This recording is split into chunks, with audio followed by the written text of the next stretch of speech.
Halo teman-teman, Bapak Ibu semua, berjumpa lagi dengan saya. Di video ini kita akan membahas tentang bagaimana caranya membuat model bisnis yang cocok untuk Anda jalankan ke depannya.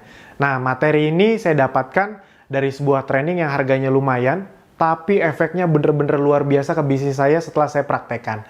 Nah, semoga setelah Anda pahami materi ini, Anda praktekkan juga, Anda buat juga, apapun yang nanti saya sharingkan, itu bisa berdampak baik buat bisnis Anda dan hidup Anda. Amin. Nah, di training tersebut, itu intinya kira-kira seperti ini.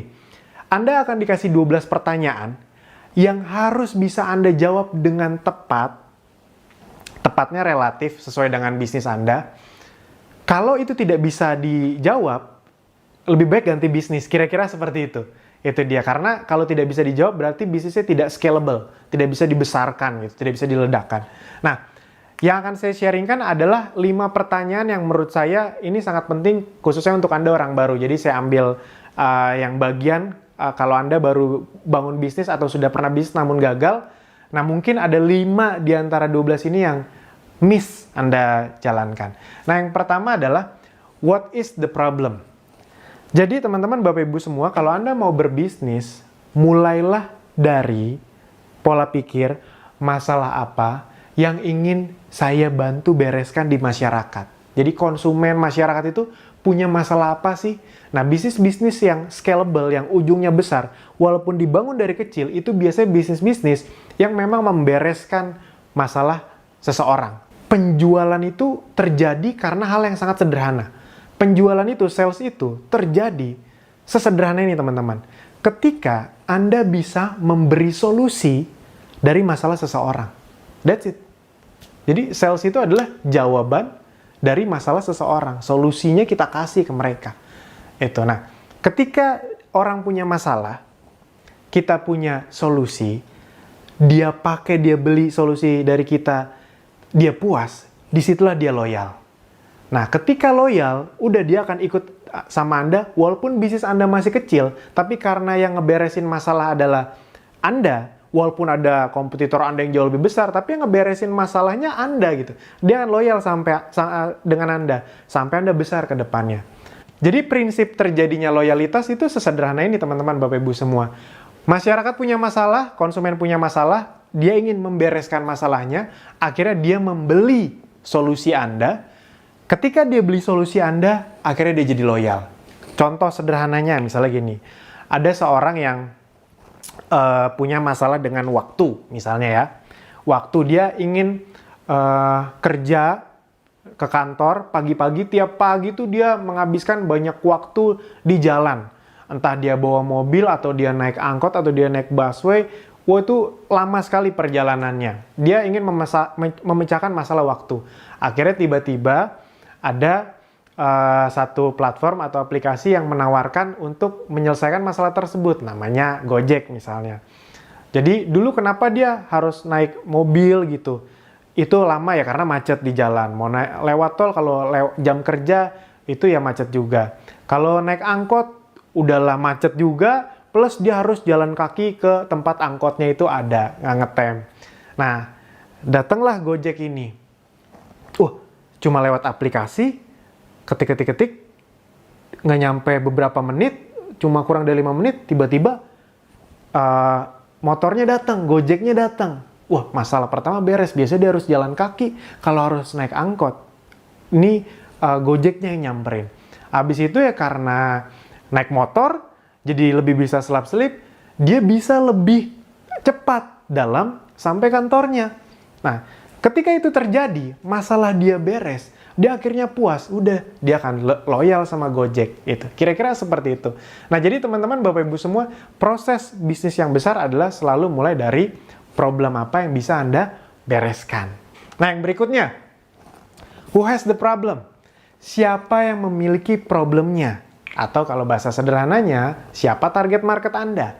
Biasanya kalau orang baru bisnis, termasuk saya dulu, kalau ditanya target marketnya siapa? Jawabannya, wah semuanya, semua bisa jadi target market kita. Itu dia. Benar, semua bisa jadi target market kita, benar. Tapi kita perlu ada yang spesifik dulu di awal. Sama kayak Akademi Bisnis Digital contohnya. Saya kan bilang, latar belakang apapun bisa. Bener bisa, tapi dari sisi bisnis, Akademi Bisnis Digital itu punya target market yang memang dispesifikasi sebenarnya. Dan pada ujungnya, pada hasilnya itu ternyata bisa lebih berkembang dibandingkan target marketnya. Itu bisa, tapi tetap mulai dengan target market yang spesifik. Contoh paling standar adalah Anda harus bisa membedakan mana pengguna, mana pembuat keputusan. Nah itu dulu deh, ilmu yang paling standar dalam target segmenting atau mencari target market yang tepat. Contoh misalnya, Anda jualan bahan-bahan makanan organik, itu dia yang sehat. Saya pernah menanyakan, oh ini bisa buat semuanya nih, bahan makanannya bagus buat anak kecil, buat ibunya, buat bapaknya, pokoknya buat keluarganya. Iya, tapi target marketnya siapa? Dia masih ngotot, semuanya bisa gitu. Ya udah, gini deh, lebih detail. Siapa yang membuat keputusan barang kamu dibeli? Anaknya mungkin nggak, mama beli dong tepung terigu yang organik itu kan enggak. Bapaknya cenderung pria nggak peduli dengan makanannya. Yang sangat peduli dengan kesehatan keluarganya biasanya siapa? Yang memutuskan masak apa, masakannya terbuat dari bahan apa. Itu biasanya ibunya. Jadi sebenarnya target market utamanya itu adalah ibunya. Baru paham. Oh iya ya. Ya, contoh yang datang ke tempat kamu yang beli 90% kan wanita. Iya juga. Nah, itu maksudnya. Ketika Anda paham target market Anda apa, nanti marketingnya, kontennya itu juga akan tepat. Kalau dari awal ini udah nggak tepat, udah ntar marketingnya, ngiklannya boncos. Banyak orang tuh fokus di FB Ads, tapi dia nggak tahu model bisnisnya seperti apa. Nah, ini terbagi jadi 4. Yang pertama geografis, yang kedua demografis, yang ketiga psikografis, yang keempat behavior. Nanti saya akan contohkan lebih detail. Geografis itu dia tinggal di mana, daerah perkotaan atau kabupaten. Demografis, gendernya, jenis kelamin, umur. Habis itu kelas ekonominya. Psikografis, dia interestnya tuh apa, dia suka sama apa. Behavior, kegiatan dia sehari-hari apa, Anda bisa mencari taunya nggak? Nah, ketika Anda bisa memahami ini, itu efeknya, khususnya dunia digital zaman sekarang, kalau Anda main FB Ads deh contohnya, itu Anda bisa mentarget market Anda dengan sangat spesifik. Ketika target market Anda sangat spesifik, iklan Anda, konten Anda bisa lebih spesifik, dan ketika sampai ke mereka, itu lebih diterima. Nah yang ketiga, what's the solution? Jadi Anda tahu nih, siapa yang punya masalah, apa masalahnya, siapa yang punya masalah, lalu Anda tawarkan apa solusinya. Itu solusi itu bisa solusi yang sama dengan kompetitor Anda, solusi yang lebih baik dari kompetitor Anda, atau solusi yang benar-benar berbeda dengan kompetitor Anda. Nah, Anda bisa pikirkan sendiri sesuai dengan target market yang ingin Anda capai tadi. Yang keempat, Anda harus paham nih, how big is the market? Seberapa besar pasarnya? Karena kalau pasarnya terlalu kecil, ya bisnis Anda ya berarti ada mentoknya. Bisnis Anda kan ingin besar, berarti target marketnya spesifik, tapi harus tetap besar juga gitu. Atau at least nggak apa-apa di awal nggak begitu besar, tapi bisa ada pengembangannya gitu. Yang berikutnya, nah ini yang kelima, unique selling proposition. Atau banyak orang bilang juga unique selling point. Produk Anda, unique selling point-nya apa? Unique selling point itu Anda bisa pilih dari 8 ini. Ini versi sederhananya biar Anda langsung bisa pilih. Anda ingin menyerang bisnis Anda, memfokuskan dari sisi mana? Yang pertama, misalnya bahan. Contoh, ada nggak fashion yang fokusnya, unique selling point-nya, proposition-nya itu ke bahan? Banyak. Jadi misalnya contoh, saya tahu banyak toko online yang menjual kaos yang prinsipnya gini. Dia bilang kaosnya ini bahannya enak banget, nyerap keringat dan nggak bau. Udah, dia tuh fokusnya ke situ aja. Nah, itu kan sebenarnya menjawab masalah dari masyarakat yang punya masalah gampang keringetan. Dan kalau keringetan, lepek, bau, kayak gitulah kira-kira. Nah, ketika dia fokus ngomongin itu terus, orang-orang yang punya masalah tadi, itu kan jadi coba ah. Dan ketika dicoba bener, dibeli, dia pas keringetan nggak lepek-lepek banget, dan nggak bau, udah loyal. Even harganya lebih mahal, nggak apa-apa lah. Yang penting masalah saya beres. Nah, ketika masalah beres, ingat orang jadi loyal. Fungsi produk. Contoh, yang sering jadi contoh kasus, sekarang nih salah satu yang tren tuh Oppo sama Vivo. Anda tahu Oppo sama Vivo itu salah satu brand yang berhasil membangun USP atau unique selling point-nya di bagian fungsi produk. Apa? Kamera. Lebih tepatnya kamera depan atau kamera selfie. Rata-rata orang, khususnya yang memang ceruk marketnya dia, ketika ditanya, apa sih keunggulan Oppo sama Vivo? Mereka pasti bilang, kamera selfie-nya. Karena memang Oppo sama Vivo itu terus-terusan mengkampanyekan tentang selfie expert. Itu dia, Anda akan, pokoknya Oppo Vivo tuh selfie expert. Kenapa? Karena dia tahu problem dari masyarakat kelas menengah atau menengah ke bawah adalah mereka juga ingin eksis, tapi masalahnya kamera-kamera dengan handphone-handphone dengan kamera yang bagus itu harganya lumayan-lumayan. Nah, dia memfokuskan diri dengan harga yang cukup terjangkau, tapi kameranya dia klaim sangat bagus, selfie expert. Pertanyaannya, apakah benar-benar paling bagus selfie-nya, kameranya? Nggak tahu, itu Anda yang menilai. Tapi karena terus-menerus dikampanyekan, ya udah, itu yang orang hafal. Ketika orang hafal, ya udah, orang kan pengen eksis sekarang, pengen posting. Dan rata-rata yang diposting kan muka sendiri, itu dia, selfie. Nah, makanya disitulah mereka akhirnya meledak. Harga, Anda bisa main, oh nih, kualitas sama, harga lebih murah misalnya. Servis, jadi di otomotif banyak tuh, wah memang mungkin kami tidak sering ganti model kayak merek sebelah, tapi bengkel mobil kami ada di mana-mana, jadi Anda aman kalau kemana-mana. Itu quality atau kualitas. Daerah, oleh-oleh daerah sini loh. Eksklusivitas, eksklusif ya, ini memang dibuat hanya 1000 piece, itu dia. Proses, kayak batik, oh ini bukan dicetak, tapi bener-bener ditulis, bener-bener digambar. Bukan, sekarang banyak rata-rata batik kan sablonan. Nah, jadi teman-teman, Bapak Ibu semua, Anda pilih nih. Anda mau yang mana? Itu penting sekali untuk Anda kuasai. Nah, sekarang saya akan contohkan, seperti janji saya tadi, agar Anda lebih mudah memahami, saya akan contohkan dari salah satu produk yang diajak kerjasama oleh Akademi Bisnis Digital. Buat Anda yang belum tahu, sekali lagi saya jelaskan, Akademi Bisnis Digital adalah tempat untuk belajar bangun bisnis di internet. Buat Anda yang sudah punya produk ataupun belum punya produk, bisa. Nah, karena banyak yang belum punya produk, jadi kami juga bantu sediakan produknya, dan kami hanya bekerja sama dengan produk-produk non-MLM. Jadi nanti dijelaskan di video berikutnya. Bukan karena kami negatif dengan MLM, bukan, tapi karena memang model bisnis kami agar bisa membuat orang yang baru belajar itu langsung bisa dapat duit lumayan besar gitu dia. Bisa lah dapat bulan pertama 3-5 jutaan, karena kan orang baru itu kan nggak mikir yang muluk-muluk, yang puluhan juta, ratusan juta, nggak. Mereka yang penting belajar. Belajar aja tuh udah untung buat mereka, apalagi kalau belajar dapat duit, nggak usah 3-5 juta, 1-2 juta aja udah senang.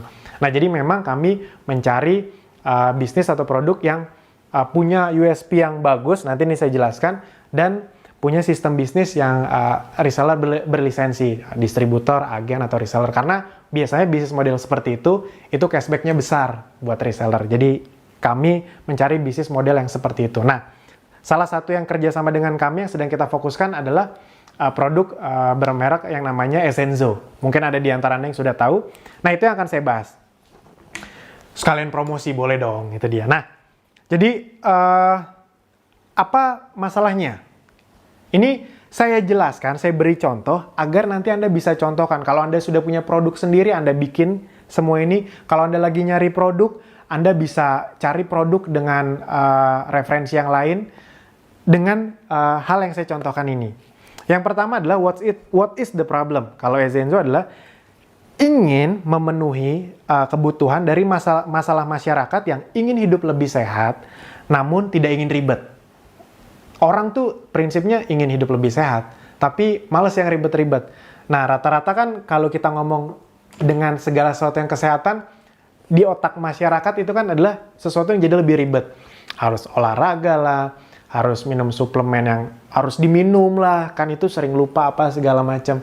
Jadi cenderung lebih ribet. Habis itu harus bawa air kemana-mana kan jadi lebih rumit, kira-kira seperti itu. Nah, Essenzo menawarkan satu produk yang luar biasa berupa essential oil yang itu sangat praktis sekali penggunaannya. Efeknya untuk kesehatan sangat luar biasa. Itu tidak usah saya bahas di sini, tapi saya hanya ngebahas menjawab masalah dari masyarakat yang nggak pengen ribet.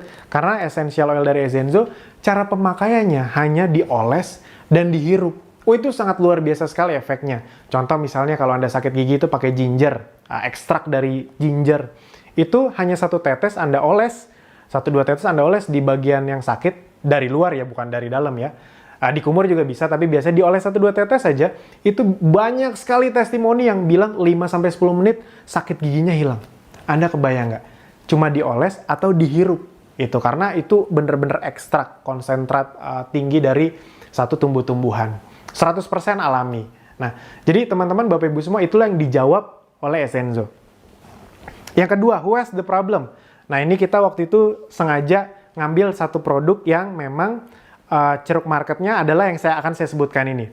Yang pertama adalah ibu rumah tangga. Jadi biasanya dia orang yang sudah menikah. Kalau bisa dikhususkan lagi yang punya anak umur 5-10 tahun. 12 bulan sampai 10 tahun. Dan umur dari ibu rumah tangga tersebut, umurnya itu 27 sampai 45 tahun. Biasanya umur-umur segitu sudah mulai punya anak.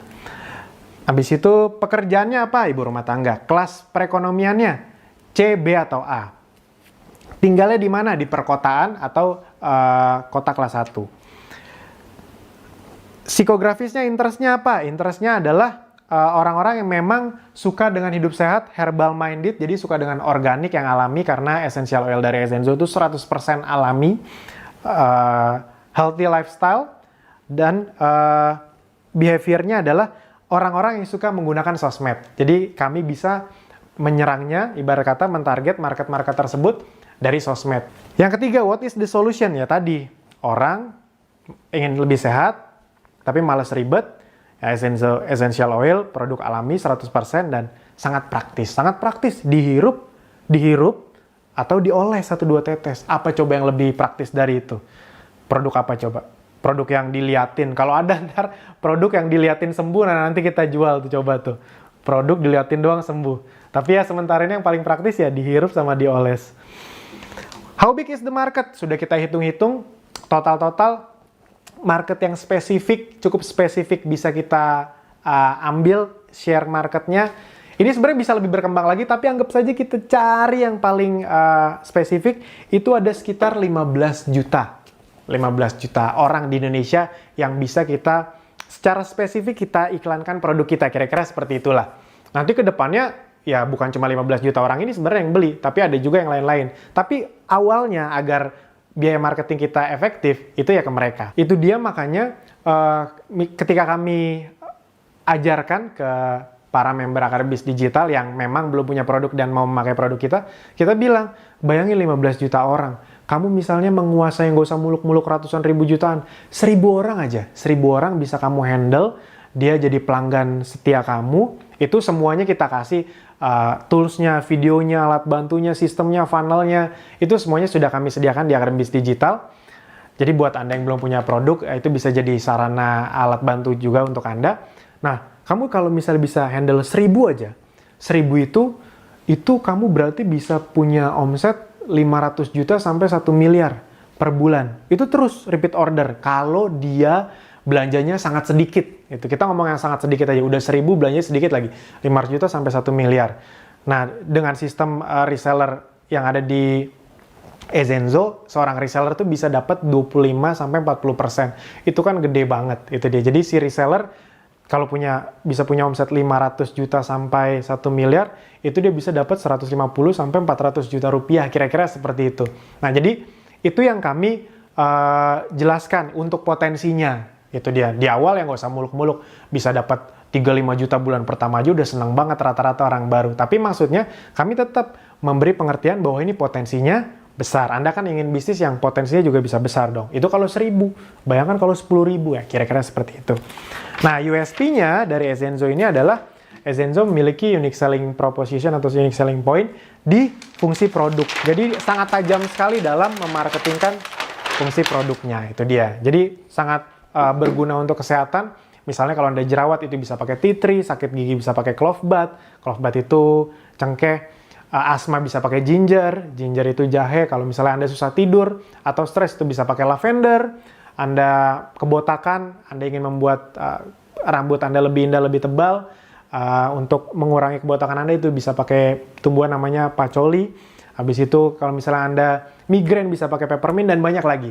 Jadi kalau Ezenzo itu USP-nya adalah di fungsi produknya. Nah, jadi teman-teman kira-kira itu yang bisa saya sharingkan. Itu adalah contoh 5 pertanyaan yang bisa dijawab oleh Ezenzo. Pertanyaannya adalah, Anda yang sudah punya produk atau lagi nyari produk, pastikan Anda bisa menjawab 5 pertanyaan ini. Itu dia. Kalau sulit sekali produk Anda terjawab, mending cari produk yang lain. Karena kalau tidak bisa dijawab, 5 ini aja nggak bisa dijawab, apalagi 12. Itu dia, berarti nggak scalable.